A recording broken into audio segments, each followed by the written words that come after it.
throughout our 8 live shows throughout the Olympic trials. It flew by, Gordon. We're already post-trials. I know. It's crazy, man. It's not only flew by, it's almost July. We are closer. We are almost closer to, I guess we are closer now.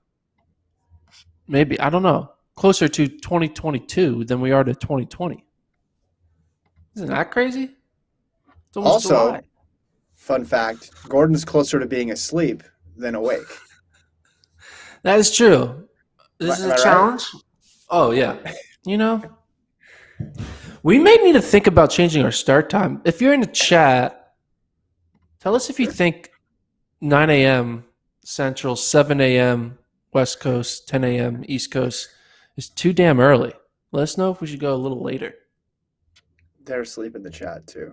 They're sleeping. They had a long weekend. We had a lot of people watching on Sunday night, which turned into Monday morning on the pod, which is kind of weird when you think about it. That started at midnight Eastern, so the Olympic trials finished on Monday. That's just really weird to think about how late it was, especially because we got into such a routine. It already felt late, right, when we were recording those shows post-pod, and then that one was like even later than that. So pretty wild. Okay, tell people about the schedule for Thursday before we get started. Can you do that? Thursday. Oh, yeah. So Thursday so the Diamond League is going down, the Oslo Diamond League, and the Diamond League ends at 3 p.m. Central Time. So that's when we're going to go live. Instead of going live Thursday morning, we're going to go live Thursday afternoon. So we'll do a quick live reaction right after the conclusion of the Diamond League, similar to what we did during the Olympic trials. So watch the track meet, then come on here, and we'll talk about it. Okay. And we'll preview Oslo a little bit later in this episode, so you'll know what to watch for in that meet. Okay, here we go. People are chiming in now. Someone says they woke up literally 2 minutes ago, so similar sleep patterns to you. Sarah says 4 p.m. here in Norway works great for me. Christian says it's good. It's 10 p.m. in Malaysia. So there you go. I think because we have an international audience here, anytime you pick any time, it's going to be great for some people and terrible for others. It's just a matter of what Gordon wants, I think. Yeah, I think we should do what's good for me. I think that's the priority. That's what I want. It's good for me. Yeah.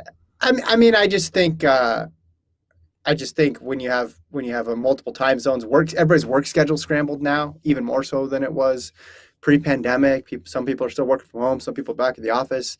You're never going to get a perfectly set time. But I hope the people who don't, not able to watch live, they'll be able to, catch it on the site, or, you can subscribe just to the audio version.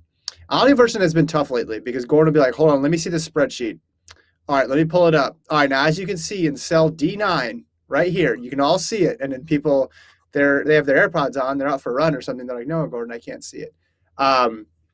Anyway, so Thursday, post-Oslo, we will recap that meet. We'll talk about Oslo today.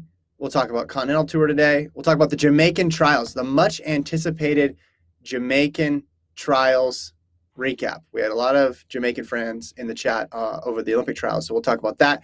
But first, we want to recap a little bit more of the Olympic trials, go through some winners and losers.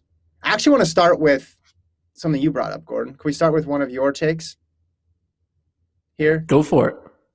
And you teased this the last episode of the trials, but we're doing winners and losers. You broke it down by shoe company sponsor, correct? I did. Yeah, I put out a tweet at like 1 a.m. at the conclusion. Yeah, 1 a.m., 1:15 a.m. of the breakdown of Olympic trials champions. Now, this is running events only because I want to do based off of the whole shoe technology debate. Mm-hmm. And this includes the marathon as well. But in 2016, 16 of the 22 champions were Nike shoe wearers. And in 2021, only 11, half. So it went down. You would think, based on all the press and the controversies and everyone thinking these super shoes, what are they doing to our sport? That Nike would just win every event, but it went down. New Balance won 6. They went from 2 in 2016 to 6. Adidas added 2 more, went from 1 to 3. Hoka went from 0 to 2. I don't know about you, but does that mean something? What do you think that means? Well, a couple things. One, New Balance has done a good job picking their athletes. I think we can say that for sure, because you have Bromell, star, wins the 100. Gabby Thomas wins the 200. Sydney McLaughlin breaks the world record, wins the 400 hurdles. They sweep in the women's 1500 as well. Like, the list went on and on in terms of New Balance's success. Emily Sisson rocked that 10,000. Yeah, I think it means the technology is caught up. It's pretty equitable. I know some shoe companies, I don't think any of the ones that are listed here, but some of the shoe companies were letting athletes run in Nike shoes. But everything I've heard, New Balance, their spike is as good as Nike spike. We didn't really hear shoe talk at all these 8 days. Did you notice that? It didn't get brought up. Yeah. And I think there's a reason for it, is because look at that. I mean, Nike didn't go 1, 2, 3 in every event. You had a bunch of New Balance athletes, some Adidas athletes, and Hoka athletes doing well. So it's kind of hard to run that narrative when Nike isn't going 1, 2, 3 in every event. Mm-hmm. So you're saying now, obviously, the loser here, Nike, because they only won 11 of the events. Now, obviously, it's not just the shoes running. Like, if you put Trayvon Bromell, I'm sure, in a bunch of Crocs, he probably still wins. Yeah. But, it does prove a point that people thinking, like, Nike is the only way. That's clearly not true. Like, there are some inferior products out there, but clearly Adidas and New Balance, if you put a good athlete inside their product, they're going to be able to compete with Nike. Mm-hmm. Our next one I have on the list, and this is a tough one.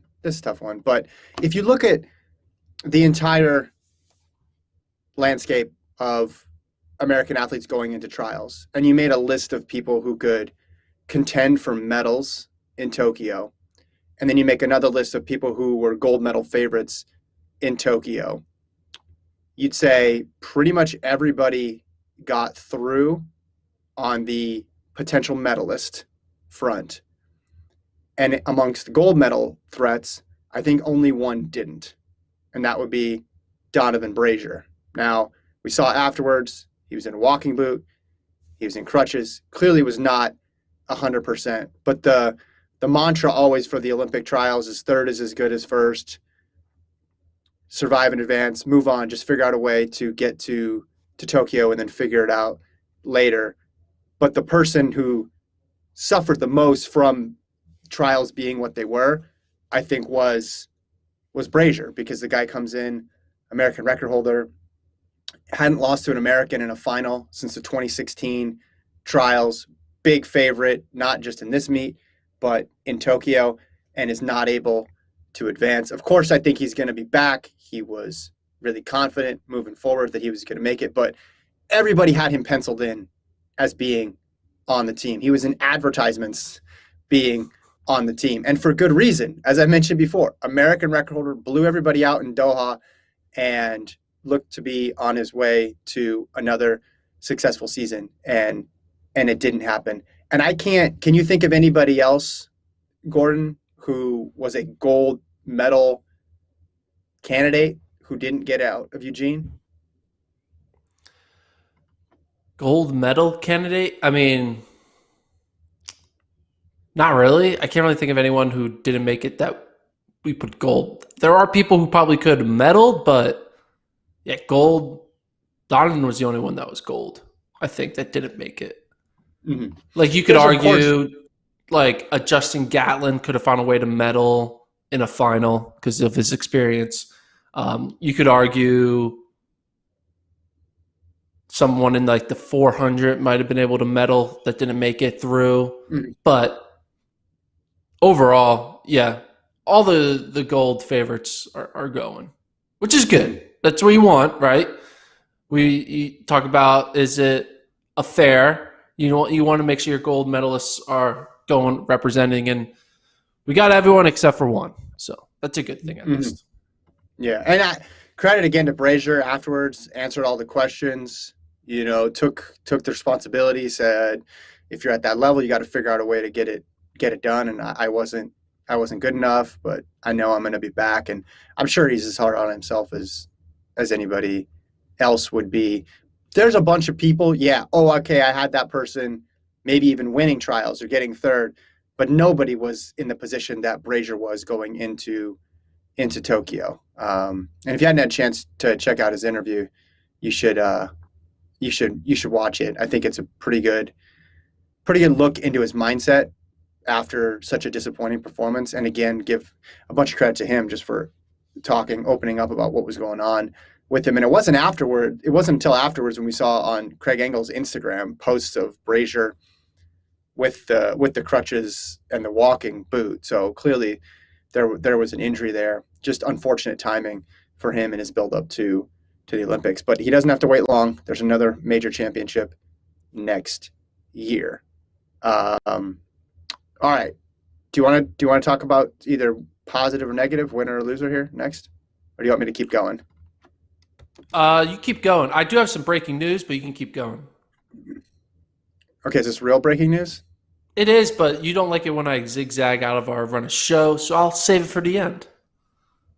Okay. Well, if it's breaking, it needs. Okay. Now I'm going to spend the rest of the show wondering what it is. You got the email. An email. It's in your email. So.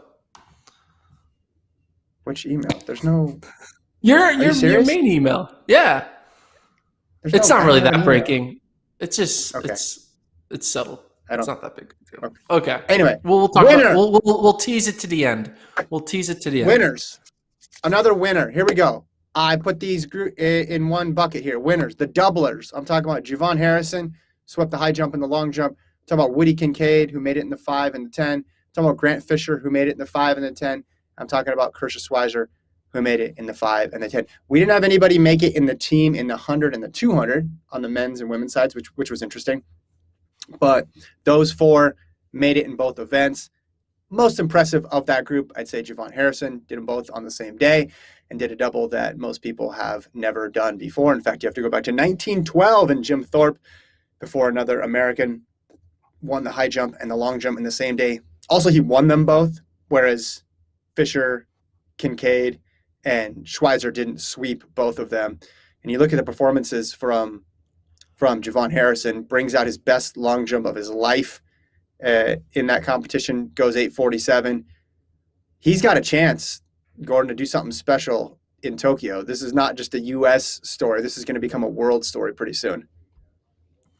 Yeah, I want to bring up the world rankings, or not rankings, the world lists for both of those events to see how close Javon is to double gold, which would be incredible if that happened. So Travis will bring it up. I do know in the high jump, he's second behind a Russian. So we don't even know if that Russian's going to be there. I'm not sure exactly all. They did announce neutral athlete. The authorized neutral athlete. Team ANA. Okay. Yeah, so he's second behind. Yeah. Barely second. Okay. Barely. And then in the long jump, he, I believe, is second as well behind a Greece athlete. Yeah. Behind Miltide. I'm going to get in trouble here. Miltiadis Tetogulo. Did I get that right? This is why we have such a vast international audience. Okay, he's jumped 860. My Greek is not good, so okay. I will just say you did a good job trying. And thank you. Tentagolu, 860. Okay, so he's number 2 in both. It's a pretty good spot to be in going into Tokyo. Yeah, and his number 2 mark was into a headwind, into a negative 0.2 headwind. You got to think he has been consistent. Like when he jumped in the long jump, all 5 of his jumps were over 8 meters. So he didn't have any duds. You have to think he's going to be able He's shown consistency. He's gone through an indoor season, an outdoor season, and now was able to time everything, to do everything all in one day. I think he can medal. I think he can win double gold. Who would have thought, like, that he was like, he's a man who's going to win 2 gold medals at the Olympics? This is wild to go from, oh man, can he win NCAAs? Oh yeah, now it's locked, and now like double gold potentially being a legitimate thing that could happen. That's wild. And he stuck with those 2 events. It's not as if when the competition got harder, he switched up and just tried to focus on one. He kept going with this double. That's what's so cool about it.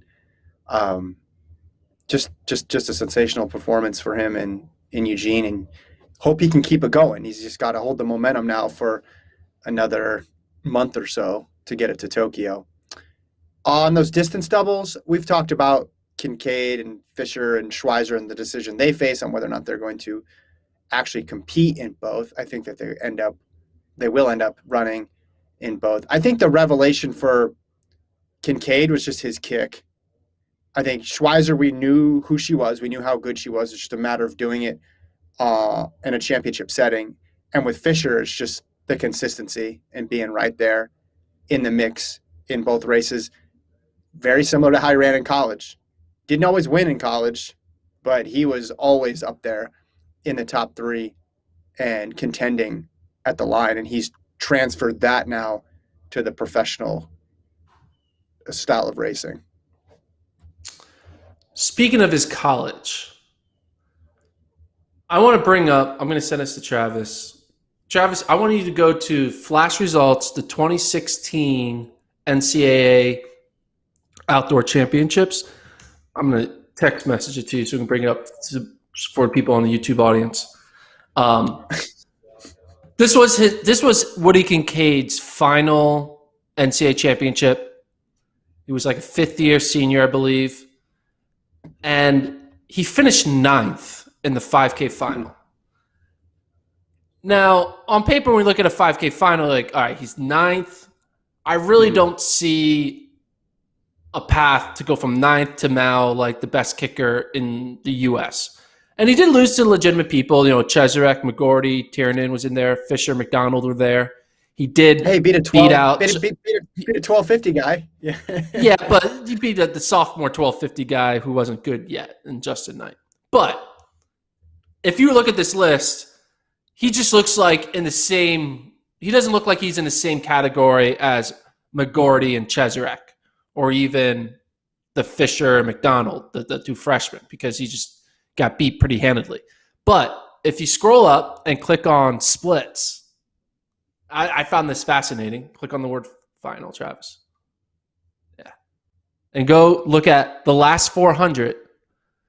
Guess who had the fastest last 400 in this field of 24? The guy who finished 9th, he closed in 56 seconds. The winners closed in 57 seconds. He closed in 56.65, which was faster than what Ches did and what McGorty did. And it kind of just like, it's a low key, like no one saw that happening because he was back in 9th. But I think that was proof. I mean, 56 closed off of a 3:32 pace in college at that time, and now everyone's running much faster then. But during that era, that's a legitimate close off of a hot pace. And clearly there was something there, and now we're seeing it in 2021 where he's closing in 52 and 53 seconds. And I mean, his close was the best close of the trials. It's better than Chalimo's. I think it's better than Fisher's. I'm not sure if it's better than Hawker, but they're not in the same events anymore, so we could take that off the map. But like in the distance events, he's our best closer right now. Yeah, 100%. And this is a great stat to bring up. Basically, he's hiding in plain sight. And maybe people who were figuring out who to give contracts to were looking at things like this. They weren't just looking at the 9th place, but they were looking at the closing speed and who can layer on some more strength and endurance to that speed, give it a little bit more of a seasoning, and then have him have him turn into what he's turned into now. Because he graduates in 20, his PB came right before that meet, 13:27. So he graduates with the 13:27 PB. In 2016, that's a good time. 2021, 13:26, I don't think that would get you anything. It wouldn't get you any. Like, you'd be 50? You'd be 100 meters behind Cooper Tier at the NCAA championships. And then, from there, 2017, he drops it all the way down. He runs that 13:12 indoors. But then he gets hurt. Yeah, exactly. Then he gets hurt, and then things get kind of confusing, because then you're like, well, what's his progression at? Because in 2019 he comes back and runs 12:58. But I think we need to start talking about that more, looking at that stuff more when we're forecasting who's going to be able to make the step from college to pro, of just because we know it's so dependent on just that top end speed, even in something that long. Start looking at those closing metrics and see who has it. Yeah, it's a good stat, man. That's a good. I wonder if you could predict even, like, how fast did Knight close? Did Knight close well in that race too? Is there a predictive factor here? Knight didn't close well in that race. Because Knight ran a 70. He was in it and then just fell off. But Knight was a sophomore. Knight had yet to really. Yeah. I think this was. He was running 30 miles. Maybe he either had a bad race or it's the season before he got good. So, yeah. But yeah, he was literally running 30 miles or something a week his sophomore year at Syracuse. There's an interview you can find that we did with him where he told me his mileage by year, and I think he said he got up to 60 by the time he left, but he was adding about 10 miles every year. All right, let's do another winner. You ready for another winner, Gordon? Give me some winners. 400-meter hurdles, men's, women's. 400-meter hurdles, I think, are big winners coming out of this meet. You, of course, on the women's side, have another epic battle between McLaughlin and Muhammad. You have the world record go down. And now everybody wants to see that race in Tokyo. Not that they didn't already, but now we're even more excited about seeing McLaughlin and Muhammad race in Tokyo and how fast they can go. And like I said, every time these two get together, something special happens. So there's no reason to think it's not going to happen again in Tokyo. McLaughlin, you have reason to believe she's going to get better. Just this was only her second 400-meter competition of the year. And then Muhammad, coming off an injury and still pulling out the third best time of her career, is super impressive. She did the whole, hey, I just got through. Now I have time to prep for Tokyo. So I don't think we should count her out. I think we're going to see another special race in Tokyo. Then you go to the men's side of things, and Rai Benjamin, he drops a heater on there, passes Carson Warholm on the all-time list, and moves up to number 2 all-time. That race, of course, was already interesting. The women's 400-meter hurdles, as I mentioned, was already interesting, but they just got turned up another notch there, Gordon, going into Tokyo. So interest in these two events is going to be even higher based on what we saw in Eugene. Yeah, and we're going to see Carson Warholm in the Diamond League in his home country on Thursday, and we'll react to it, see if Carson kind of sees what Rai did in his national championships and kind of can respond with a home soil, 46 second, maybe high, 47 low, to kind of show hey, I'm still here. Don't worry, Rai. You won't be by yourself in Tokyo. I'll be either right beside you on the outside or on the inside. But yeah, the 400 hurdles. I love how the winner is just a inanimate object, a 400-meter hurdle. That's the winner. It has no soul. It can't eat or breathe. It's just it's an object. There's 10 of them that go around in a circle, and they're 10 meters apart. How many meters apart? I guess 40 meters apart. Doing the math. And those are the winners. They do. How do we give an award to a hurdle? How do we crown them a winner? We can say fans of the 400-meter hurdles had a lot to cheer for. I'll switch to the loser side. Here's another inanimate object, Gordon. Blocks. Big loser on the blocks. The blocks got criticized a lot, the sensors in particular. There were the 4 false starts in that men's high hurdle heat. Then later on that day, there were several restarts in the women's 4-meter hurdles. I think Trayvon Bromell summed it up the best in a tweet. He says, throw the blocks away. We got Seikos, Gill, Omega. Toss them gray little joints in the garbage. I like how I called him the gray little joints. That's amazing. Trayvon Bromell's beef with the blocks. I love it. Otto Bolden was incredulous, and then he was just upset because he was saying basically just do the eye test at a certain point, because you could see nobody was moving, and there was callback after callback after callback. It was the one thing I think that unified the track and field community over the weekend. I think everybody could get on the same page about the blocks being trash. Jeremy Warner chimed in. He said, go old school and unplug them and do it by eye. I'm thankful this didn't impact a final. I know they restarted Grant's final, the high hurdle final. There was a false start or some issue there. And I think, was there a call up in the women's 4-meter hurdles final as well too? But obviously, I'm not sure if there was in the final. They may be in the semis. If it did slow Sydney down, it didn't by much. I'm not sure if Grant could have broken the world record if not for that issue. But again, blocks, those gray little joints, put them in the trash. First of all, Trayvon, he knows the brand names of all the different block companies. I like it. I had no idea that the timing companies, right? Oh, those are timing companies. Seikos, Gill, Omega. Omega timing, Seikos timing, Gill is track and field. Like they make like second field equipment, but I do not know. Yeah, actually they might make blocks. I guess I don't know who made them. I don't know if it's a sensor problem or a block problem or what. Yeah. How hard would it be for us to start a track and field blocks company? Do you think this is a time to get into the market? Like there's an opening? Like there can be they're looking for new buyers? And we could just start creating. I got a spare bedroom. We can open up shop in there, build the blocks in the bedroom, and then start shipping them to track and field meets around the world. Are you in? I'm in. We can. Well, we need to do it now. Crowdfund.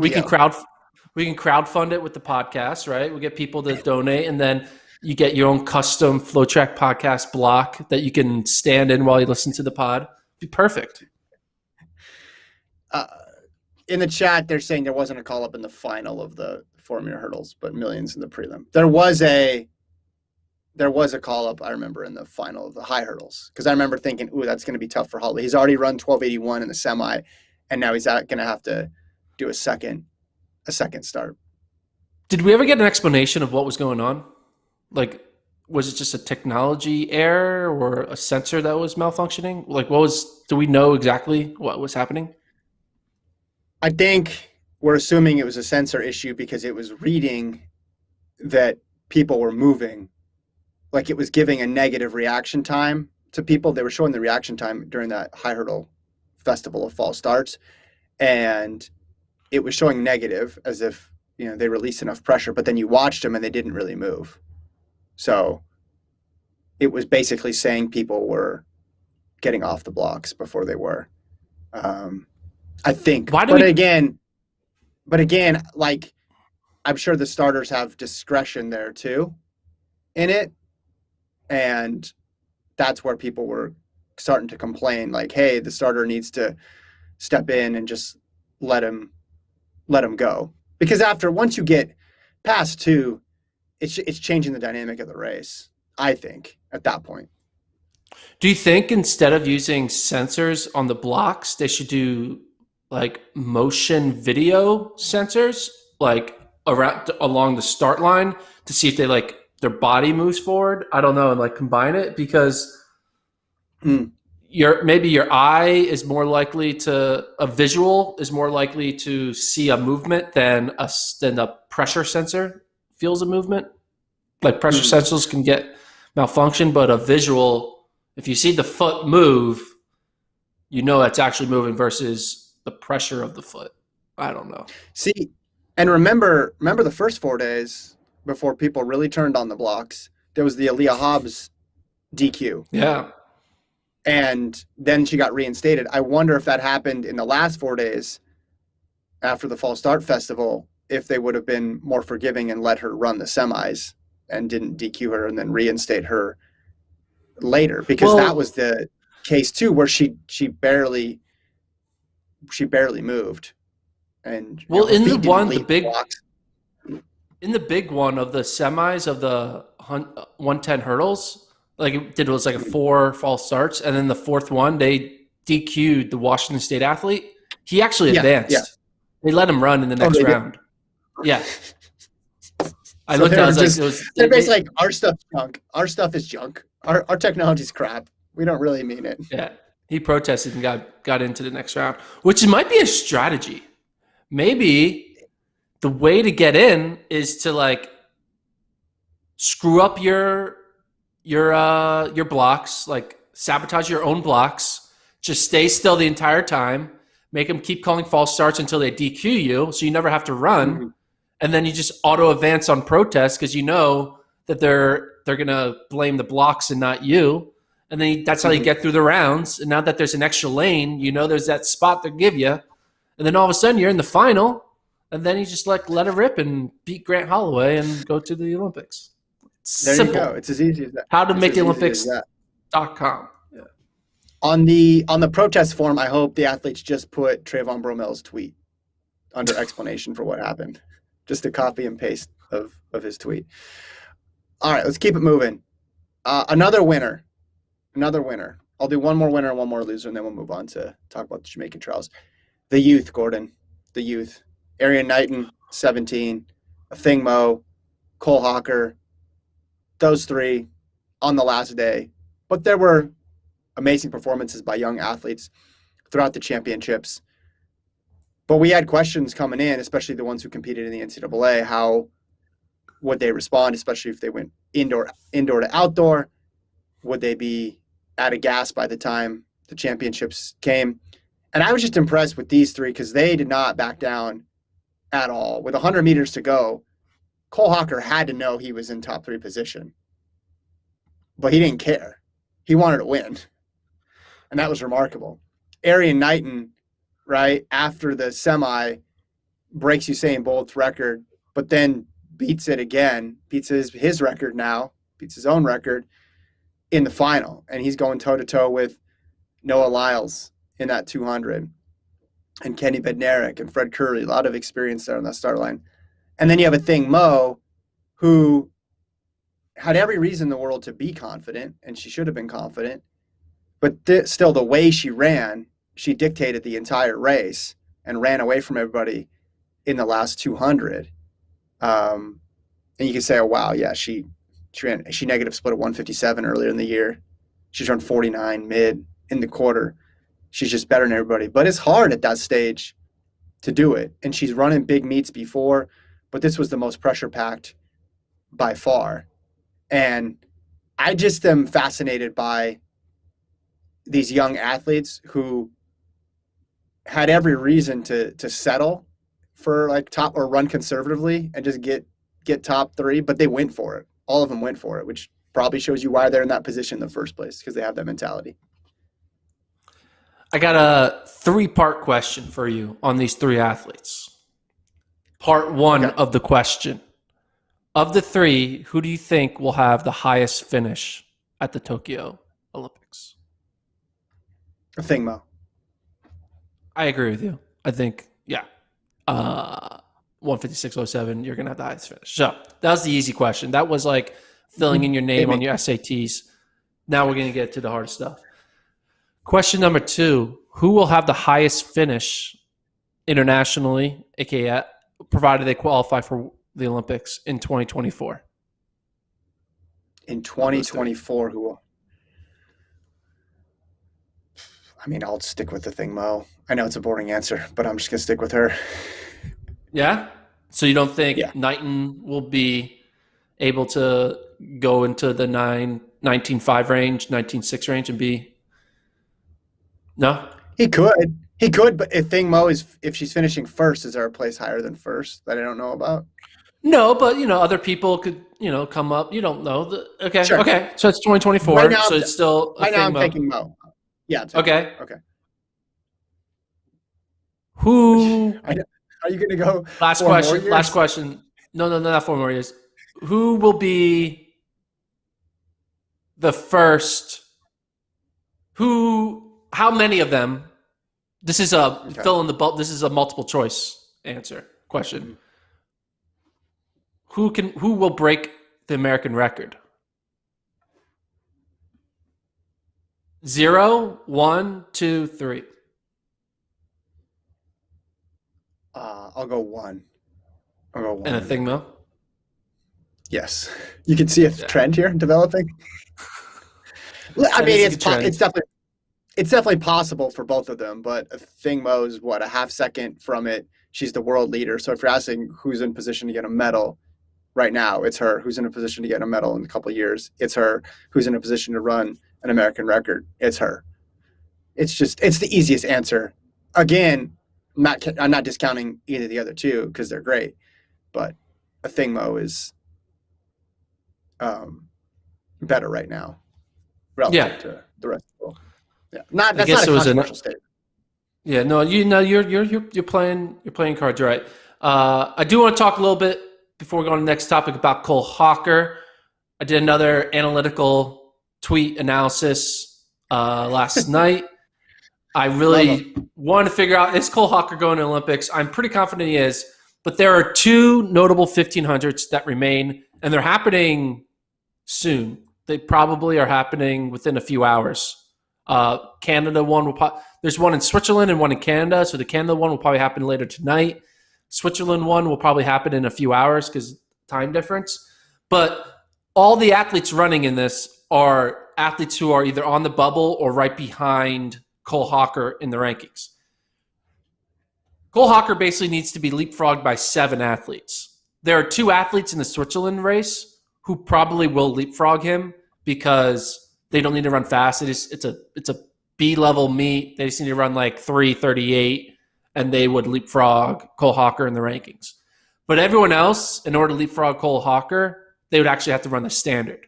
So they need a total of 7 athletes in these 2 races to run the standard to leapfrog Cole Hawker, which would bump Hawker all the way down to 46th place.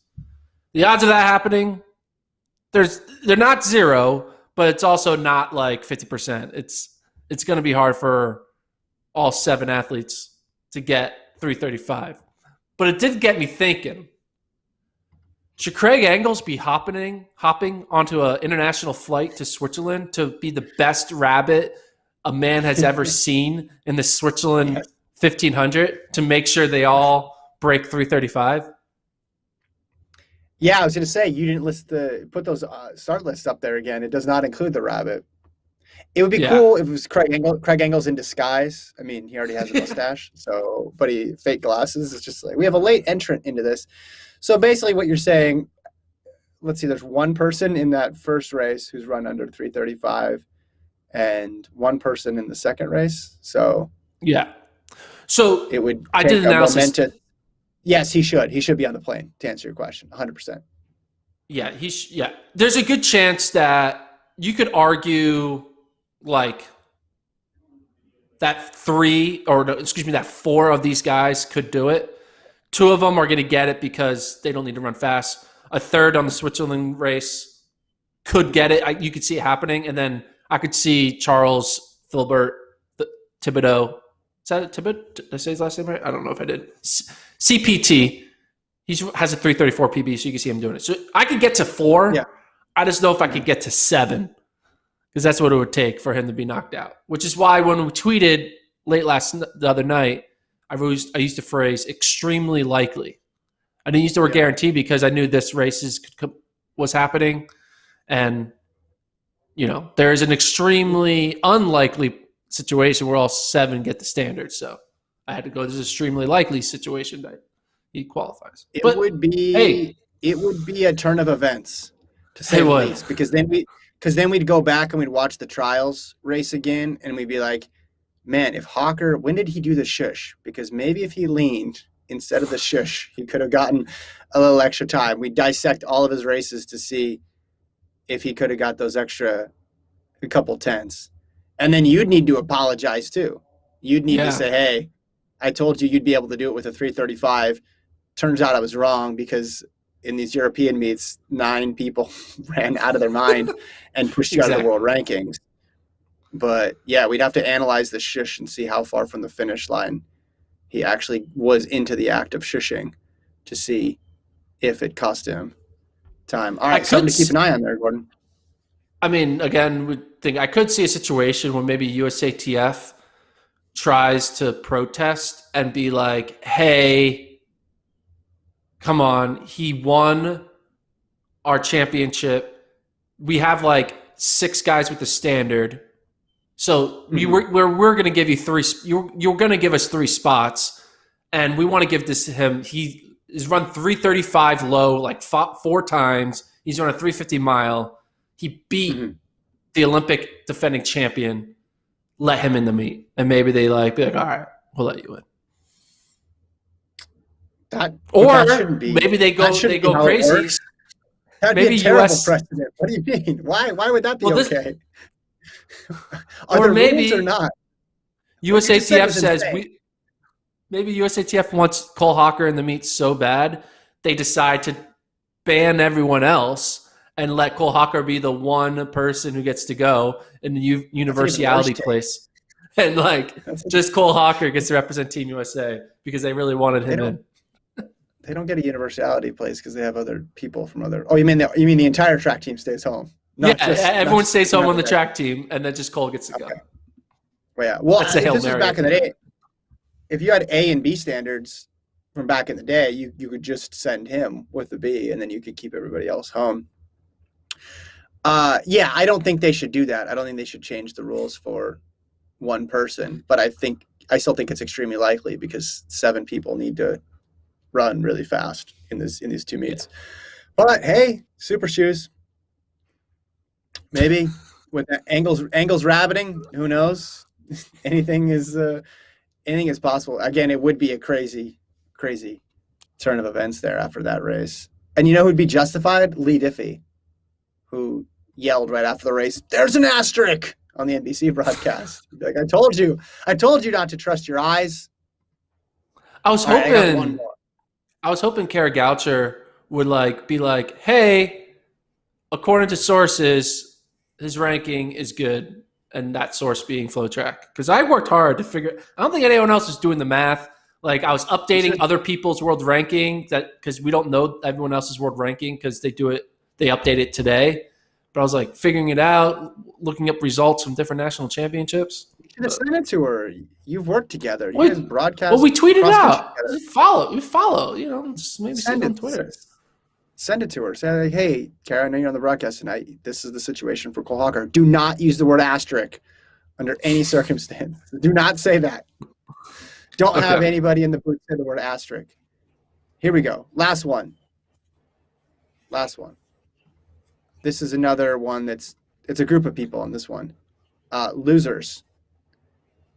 And they're losing here for a good reason. But they have a very tough job ahead of them. U.S. coaches, because they have to figure out the relay pool. And you're already seeing people lobby online for why they should be in the relay pool. Now, Jeremy Warner wants to be the relay coach, so he's signing up for a tough job if he does it. And you can see the first response there is, you don't want them problems. And he says, for the 4x4, I don't want to figure out the 4x1. 4x1, both men and women, is going to be super rough. I think 4x4 is going to be rough on the women's side to figure out, because you got all these people who aren't running the 100 or the 400 who have strong cases to be made in the 100 or the 400. And I know we went through all of our teams, you, me, and Serenity, in the first 4 days of the Olympic trials, and then we already had to go back after the second 4 days of the Olympic trials. Imagine how many changes are going to take place between now and Tokyo, and then how many changes are going to be made from the beginning of the Olympics to when the relays come about. It's just going to be a moving target constantly. So I think this is going to be a tough spot. And everybody says that they deserve to be on, but then nobody says the people that should be left off right? They say, oh, such and such should be on the 4x4. Okay, well, that means you're leaving somebody off. Who are you going to leave off? Or this person should be on the 4x1. I saw, Curly was tweeting out yesterday about how he should be on the 4x1 and the 4x4, which you can make a good argument for that. But then you got to say, okay, who's your other three guys? Because then who else are you going to leave off? Obviously, he's earned a spot in the 4x1 because he's finished in the top three. 4x4, probably based on his history, but he hasn't really run it that much this year. You're going to have Norman and Benjamin there. Cherry's run well enough. What if Randolph Ross gets in the final? Are you gonna keep him out? 4x1, complete mess on the men's side because you have the three who made it, but then you also have Lyles there as well. Are you going to put Lyles ahead of people that he finished behind in the trials? That's going to be tough. Does Arian Knighton have a case? I don't Kenny Bednarik was fourth in the 100 and then comes back and gets second in the 200. You feel pretty good about him.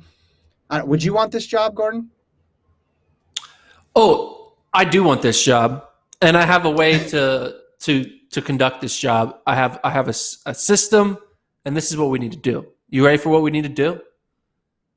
I mean, a few weeks ago, I dropped my 3 trials idea to figure out a way to pick the team, have 3 champions. That's your team.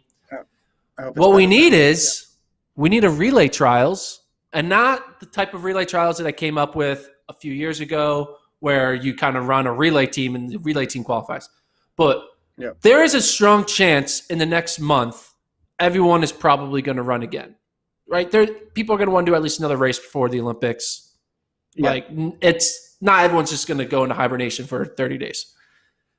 What we do is we pick a date that is good for the scheduling of training to be your best shape for August or whatever the date is. I don't care when the date is. It could be right away. It could be later.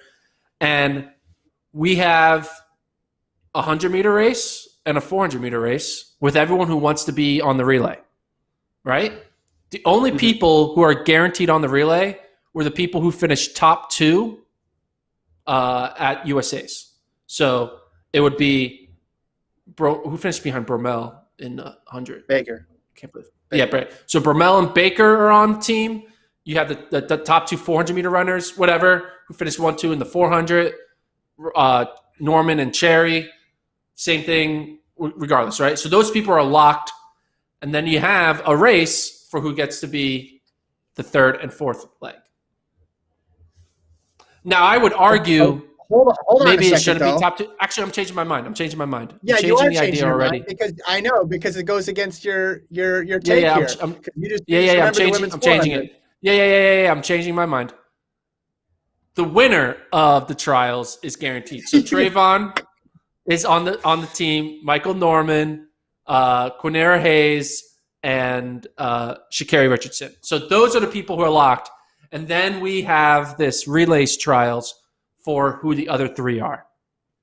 Mm-hmm. Now, some would argue we already had it. It was called the Olympic trials. But now it's different. Anyone can join. You can want to get on the start list. So if Shamir Little can now go and try to be on the 4x4, right? Because Thing Mo can now run an open 4 to show that she deserves to be on it. Sydney can go run the 400 to show that she deserves to be on it. But then we would get a Thing Mo, Sydney, Allison Felix, Shamir Little, Dalilah Muhammad, and a few other open 400 runners all racing to be top 3, which is what we do, to be top 3 to join Quinera Hayes on the 4x4. And then we do the same thing for the men. It'll be fun. I mean, then we'll get Michael Norman running 100. You'll get Fred Curley running the 400. You'll get Grant Holloway running 100. He's like, oh, I'm going to run the 100 because I want to be on the 4x1. And we would get, because when you're at the Olympic trials, the focus is yourself, right? It's your individual. You're focusing on making the team for yourself. You're not even thinking about relays. So maybe we should let people do everything for themselves.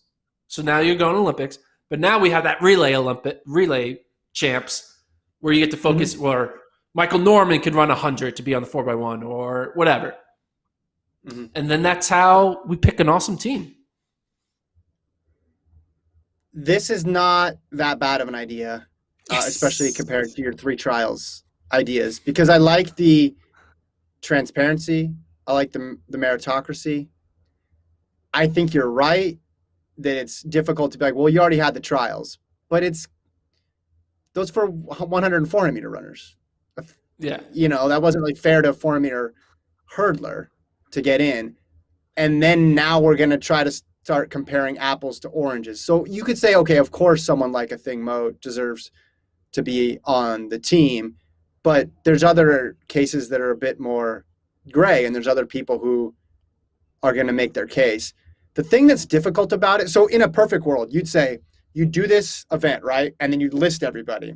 And then they could release it and say, here's our prelim team at the Olympics, here's our finals team at the Olympics.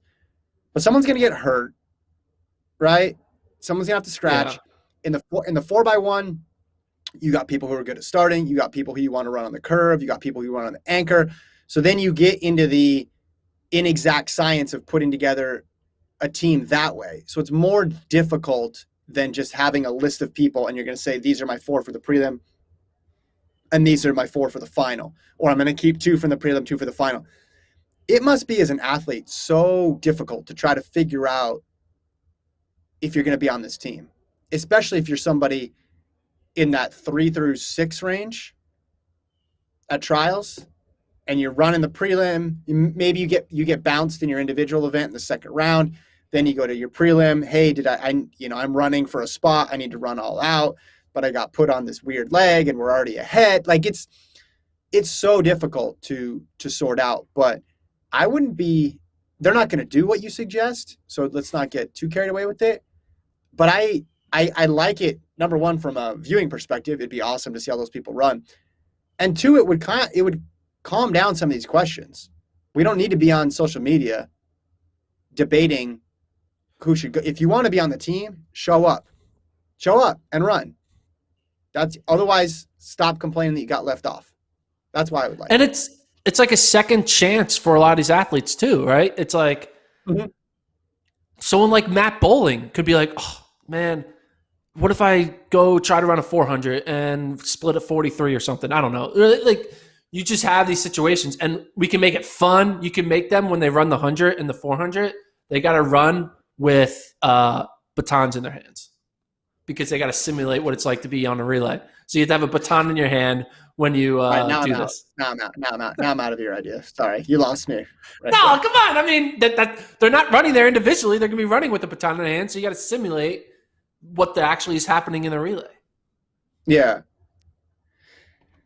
I think, do we want to limit it though? Do you want to limit it to people who you have to finish in a certain spot in your event? Or is it really just open call for anybody? It's open call.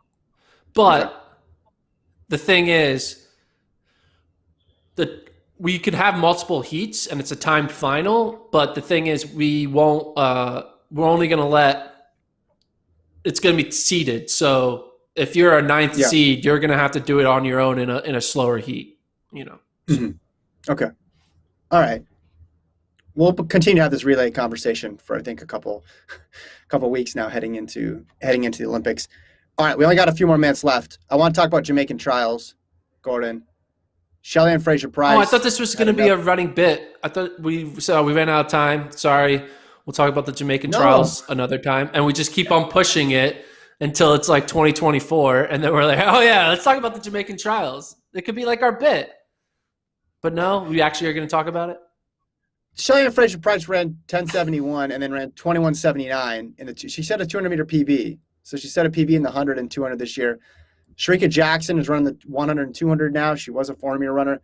She goes 10:8 and 21:8. Elaine Thompson, 10:8, 22 flat. I think you're right about the Jamaican 4x1 team. And you and Serenity, and I was jumping in on that as well too. Listen, I agree that the U.S. closed the gap this weekend because they had some people emerge, but my goodness, if your group is 10-8, 10-7, 10-8, that's a pretty big three to start with, and then you throw Morrison in there as well, and you got a squad. I'm interested too. Does Fraser-Pryce do the double this year. She's done it sometimes. She hasn't other times. If she does, that 200 could be completely loaded, Gordon, because if you have her, the U.S. women, Shauna Miller-Weibo, and Dina Asher-Smith, that would be sensational. We don't know what Miller-Weibo is going to do or what Fraser Price is going to do, but it would be amazing to see her go for the double in Tokyo. Your thoughts on that, and then I want to talk about McLeod and the men's sprinters. Yeah, I mean, I said it earlier. I think this Jamaican team could be an all-time great Jamaican 4x1. We rarely see this much talent happening at the same time. And Jamaica, look at that. I mean, 4 of the top 5, 10-6, 10-7, 10-7, 10-8. They could run without blocks. They could let everyone have a head start, and they would still destroy. I mean, it's not even a question. It's going to be over by the second exchange. They're going to have a 10-8 and a 10-7 woman do the through the two exchanges. What are any other country going to have? They're going to have an 11-0 and a 10-9. Okay, cool, good luck. So it's insane how good I mean, for a moment, I'm actually going to be like a Jamaican fan because I want to see something crazy. This is going to be like me cheering for just history. I'm going to be cheering to witness history in this situation. Obviously, being American, you'll want America to do well, but when you see all the stars aligning for a certain team, it's kind of fun just to watch something special. And I think we're going to see that for the women in that 4x1. Can we add a 4x2 just for this year? Can we add a 4x2? I think every year, every Olympics, they should add one off relay, and it's voted on by the fans or us, podcast hosts. It's voted on by podcast hosts in track and field. And this year, I would vote. Other years, I'd have said 4x8, but this year, I want to see the 4x2 is what I would go for this year. I want to see that. U.S. Not the shuttle hurdle relays. The worst not that they ever created. No DMR, no sprint medley relay. I think I go 4x2 this year. So Omar McLeod doesn't make it in the hurdles. I think there's some question about whether or not he could be added. They ran the semis at night and then the finals first thing in the morning, but he hit a hurdle and then ended up finishing 8th, which would be huge news if he's not on the team heading to Tokyo. Obviously, he's a gold medalist, so that'll be a story to watch, especially as it pertains to Grant Holloway and the U.S. hopes for a medal. He did tweet out a post explaining what happened. Apparently, they changed when the final for the 110 hurdles was going to be to a morning final, coming off of a late semifinal. And he said he didn't get much sleep because, anxious from just running. And he got a little bit of cramps going on while he was warming up, but he just did it, and then it just didn't work out. He did say, obviously, everyone had to do the same thing as him. It's not like he's the only one who had to run in the morning. Everyone else had the same exact schedule, but he mentioned everyone's body's different. And he's hoping that they still select him. I do remember in 2016, certain notable track and field athlete for Jamaica did not finish top 3. The tall guy. His name was Usain Bolt, and they let him run. They put him on the team. So I think Jamaica, they don't have the maybe they're process bring that the U.S. has. I think they're just gonna either bring back Bolt or they'll let Omar McLeod in the 110 hurdles. All right. This looks like Bolt looks like a video game there. He looks like a player one. Select your character when he's doing that little jog. People who are watching can see. On the men's side of things, no man broke 10 for Jamaica, continuing a trend here. As I mentioned, the U.S. can sweep this event. The top person to knock people out would probably be Andre DeGrasse from Canada, because Jamaica goes 10.00 with Tracy. Blake runs 10.01, and then Seville runs 10.04 here. So a far cry from how strong the women's team is in Jamaica. The 200-meter times also weren't going to be competitive with the U.S. So if you look internationally, I mentioned DeGrasse. Odaduru's run a fast 200 this year. You wonder about the collegians who are going to be representing, South Africa with Sean Maswangani. Yeah, and Joseph Fanbele could be those could end up being the biggest threats here, because I don't think Trayvon Bromell is looking at somebody running over 10 seconds and losing any sleep. There's some guys in the 9.9s we've talked about, and you think Britain will send somebody solid. You think that, maybe Simbine from South Africa he's experienced and he'll get it done. But not many sub 20 guys outside the U.S. and not many sub 10 guys outside the U.S. And we just saw at the trials how deep the U.S. team is. Now they only have 3 guys, so all it takes is one of them having a bad day for a spot to open up, and then the sweep is gone. But there's a huge talent disparity right now between the U.S. and the rest of the world in men's sprinting that a couple years ago didn't exist, because all we were talking about was Jamaican sweeps and Bolt and Blake. Yeah, why? I mean, we see the women in Jamaica do what they're doing, and it makes sense. It's like all things come together. Shelly Ann having a second, era of her career, doing well, right? Shrika Jackson doing her thing. Elaine Thompson always been there. Why has Jamaican men sprinting just fallen off the map? Yes, there's no more Bolt, but Johan Blake's older now, but why hasn't there been another Johan Blake that's come up? Why hasn't there been another like Jamaica, with the way the expectations and the I forget the word I'm trying to say. But in general, you'd think that they would be able to continue to turn out world-class, at least 9.9 at worst type athletes. But we're not seeing it. What do you think the reason is?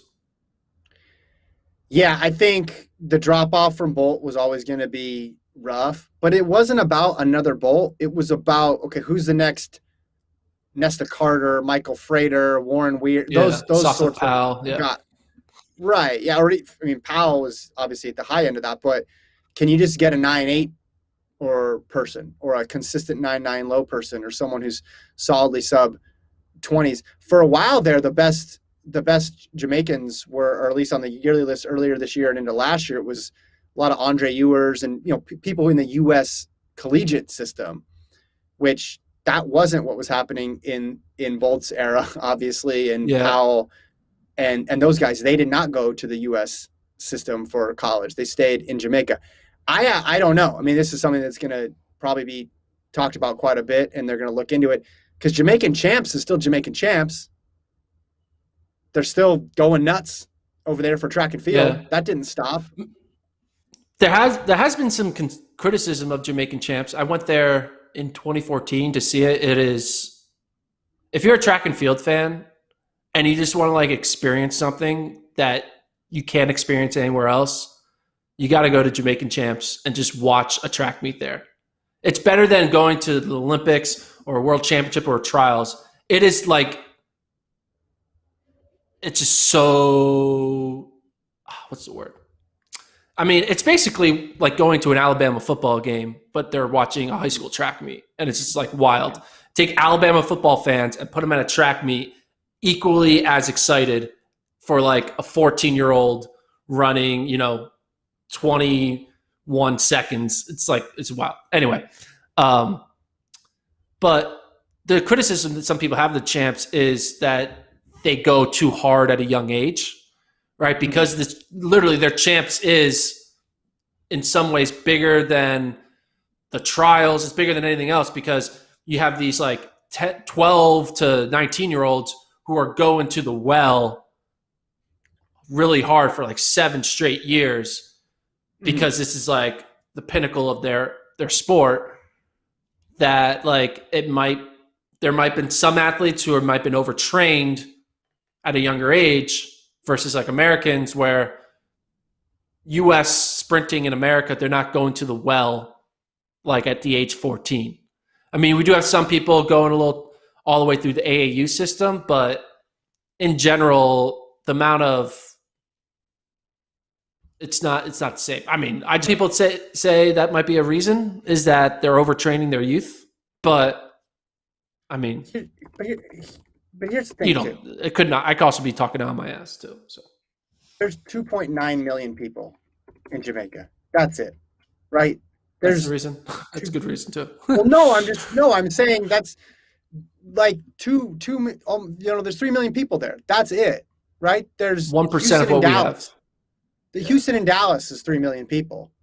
So it was amazing that they were dominant to the level that they were dominant for all those years. So I think part of it is just coming down to earth a bit. And what the women are doing is still amazing, considering how small the population is. An island that small, getting that many medals for that many years. And I think they're going to continue to have success. And if you ranked all the sprint nations in the world, they'd still be near the top just because they're not number one for this part of time, and they're being supplanted by a country that's immensely larger than them. It's not the end of the world, but I think there's going to be some, especially it takes like a global championships for people to realize what's been true for a couple of years. And you notice that a couple of years ago with some of these nations, it's like they need to see, okay, we didn't get anybody to the final, or we didn't get any medals for there to be change. You and I look at it and we see, okay, this is kind of obvious. Look at the yearly list. There's no one. They're not going to be able to magically put somebody into the final if this is what their yearly list is telling us. But it takes that big stage for no one to be there, for there to be actual change or some reflection on the process. But anyway, we're now really late on time. We're talking about process. Okay, we're really running low on time now, and people want to hear the breaking news, but you guys, you want to do Oslo too, right? Yeah. Breaking news. I'll say the breaking news right now. Galen Rupp is running the Chicago Marathon over the Boston Marathon.